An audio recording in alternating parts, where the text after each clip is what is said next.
How's it going, everybody? Today it's a little bit different video from us, but I'm gonna give you an in-depth look into two different cameras, and we're gonna talk about which camera is best for you.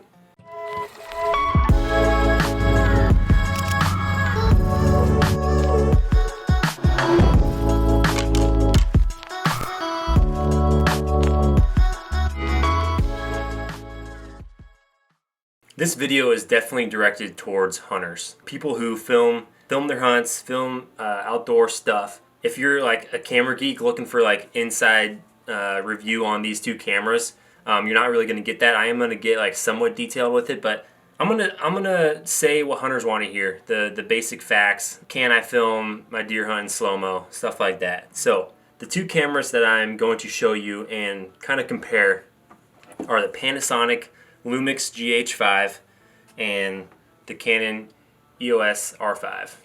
So they're two very different cameras, but at the same time they're somewhat similar. So this camera, body only, runs, it's like running on a sale right now on B&H. It's like less than $1,300. We bought it for $2,000 2 or 3 years ago. So $1,300 you can get this body on B&H right now. This body's almost $4,000 and this lens is almost $3,000. So $7,000 versus, I mean, this is a 24-105 lens that we've had for a while. I don't know what that goes right now, but I mean, 7 versus 3,000, 3,500. So I'll kind of get into some details, talk about which is best for you. So we have people message us all the time wondering what camera they should start out for filming their hunts. And typically, I just say, what do you have in mind for your budget? Because there's so many people film their hunts that there's super cheap options like Tacticam. I think you just twist it on your like stabilizer on your bow. Or there's of course nice DSLR cameras, and some people even go further than that, and they're filming 8K on red, stuff like that. I think that's a little overboard unless you're doing like client work. We do client work, and that's a big reason why we bought the R5, but it's also awesome, small enough to put on a tree arm, and you get up to 8K footage on it. So decide what you have in mind for a budget, and then kind of look at, a lot of people shoot Canon, a lot of people shoot Sony, people shoot Nikon, less people shoot Lumix, but I know some TV shows on the Outdoor Channel that have had great luck with it, and that's actually how we got the hot tip on this camera, because we were looking at other options. So I highly recommend this Lumix GH5. We've been using it for a lot of years now. This is actually our second one. We had one go bad in the rainstorm, actually a night before I killed my buck. So we were filming just with the camera that I'm filming on now, the Canon 5D Mark IV. So I'm looking at the body only. Let me take off this lens quick. Of course, it's mirrorless. The nice thing about this is like it's just so much smaller than like what we're used to with Canon. I have shot some on Sony, and it is a little bit bigger than the Sony handheld cameras. So for such like an inexpensive camera, it does a really good job with video. It does full HD 1080 at 180 frame rates, which is like much better than most cameras do. Most cameras only top out at 120, but this thing does 180. It's like the next level of slow-mo. It's pretty awesome. If that's what you're looking for in a nicer camera than like what you're filming on your iPhone, like this camera is 100% worth that $1,300. Another huge piece that we love about it is it's got a flip screen.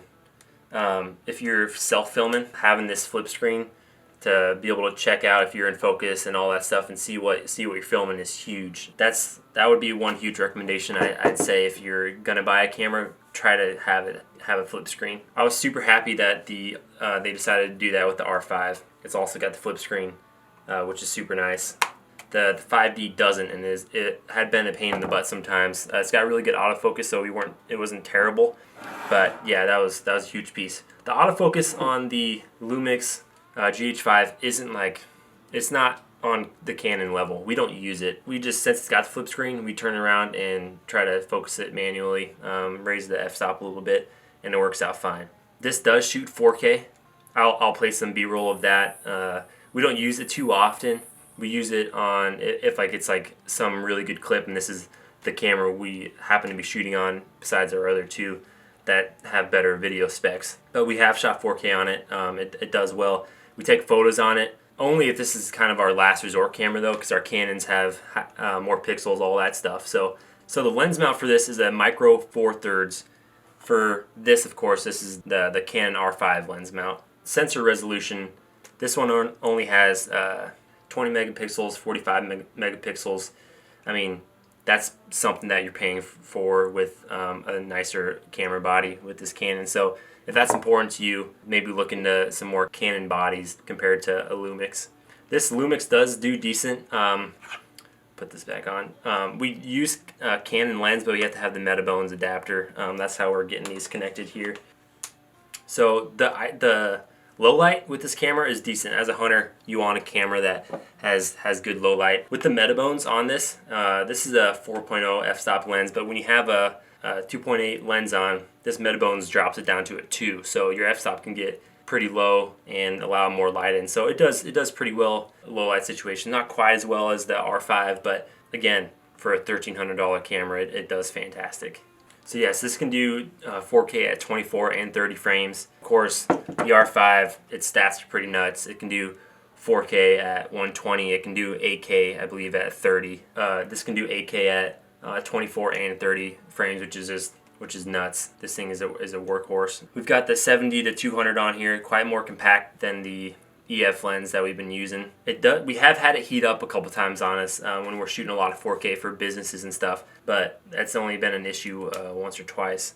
Overall, this has been an awesome camera. It is, for after you're all said and done, we just bought the one lens so far. We're gonna get a wide angle later on, but altogether with tax, with the cards you have to buy, they have super nice cards that can read the 4K and 8K super fast. It's this CF Express card.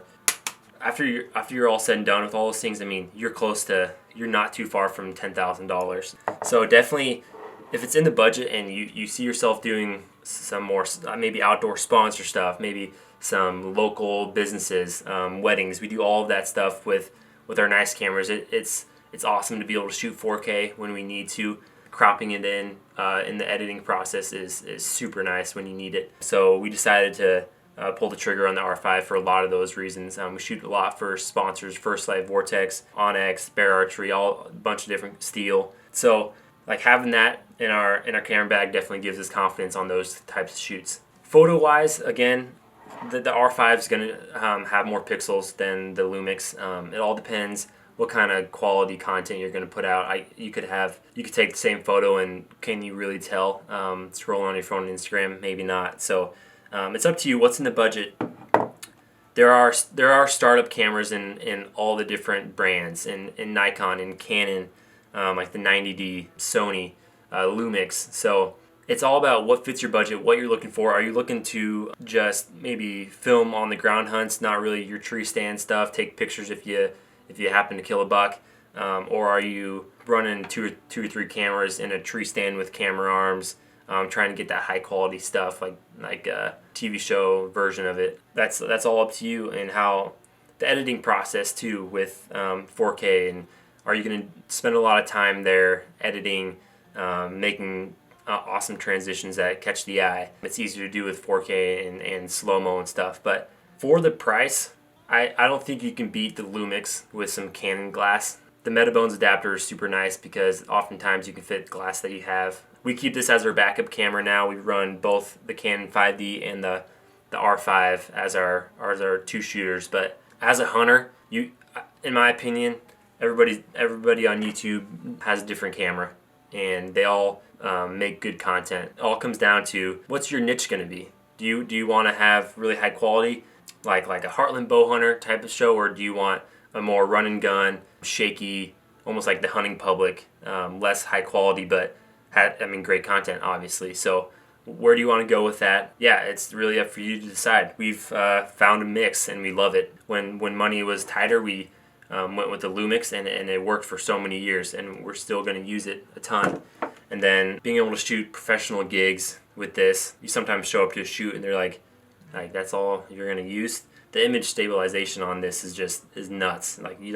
We handheld the stuff and just go with it. On 4K, it looks like it's on a gimbal. That's a huge pro. So one other thing I'll mention is the temperature that these can operate in, because as hunters we hunt obviously in really warm weather, 100+ degrees, and then late season we're dipping down in the single digits and below zero sometimes. So this actually has a little bit better temperature rating than the R5. We haven't been able to test this R5 in anything below 25 degrees yet, but we have had 100+ days and it's done fine.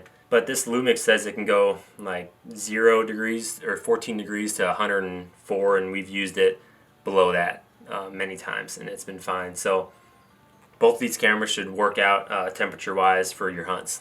Yeah, you've got a decision to make. Both cameras are awesome, but hopefully this gives you some insight into which camera you're going to be hunting with this season.